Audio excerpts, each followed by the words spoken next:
Behnken is getting results for a town and country couple after their insurance company declared their living room a basement. It's a strange story. Because of that, nothing in that room would be covered under their flood insurance policy. Well, that changed after Shannon got involved. 8 on Your Side consumer investigator Shannon Behnken joins us right now with the update. Jen, Josh, this couple called this laughable, a basement in Florida. The drama was all over a 3.5-inch step down.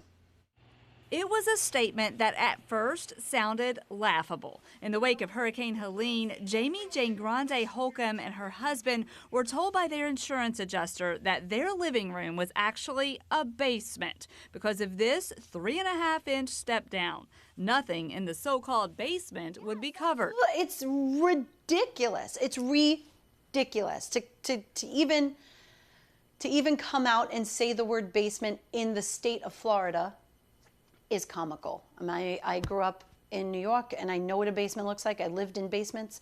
This is not a basement. They called me for help. The couple have a policy through the National Flood Insurance Program administered by FEMA.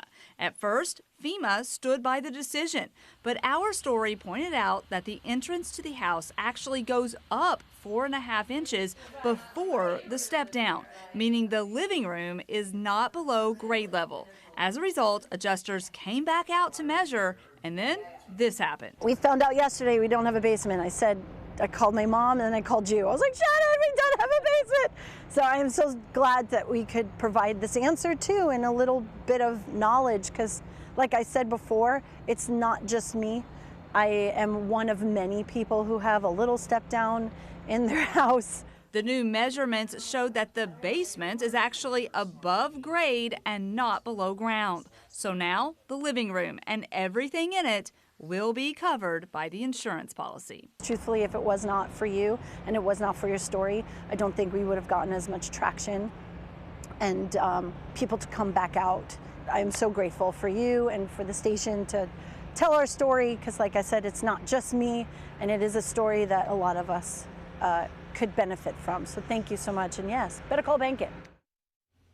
With this part of the journey behind them, the family is now starting the process of fixing their house, and they say they hope to move back within a couple of months. She took my line. Better call Behnken. That's right. She's right. You get stuff done. Have you heard of anyone else who has been told they have one of these step downs or drop downs that's a basement? There's a lot of houses just like that one in our area. And after our story, I heard from a lot of other people who said that they have step downs too, and they're also worried about their own claims. The story is proof that it is worth it to demand a second opinion and actual measurements. It's also a reminder to check your insurance policy so you know ahead of time and you can plan accordingly. She said if she had known, she would have moved the couch out of the basement. Yeah, exactly. A cautionary tale. That's right. Thank you, Shannon. If you have a problem that needs solving, better call Behnken. We all agree. The number is 1-855-BEHNKEN.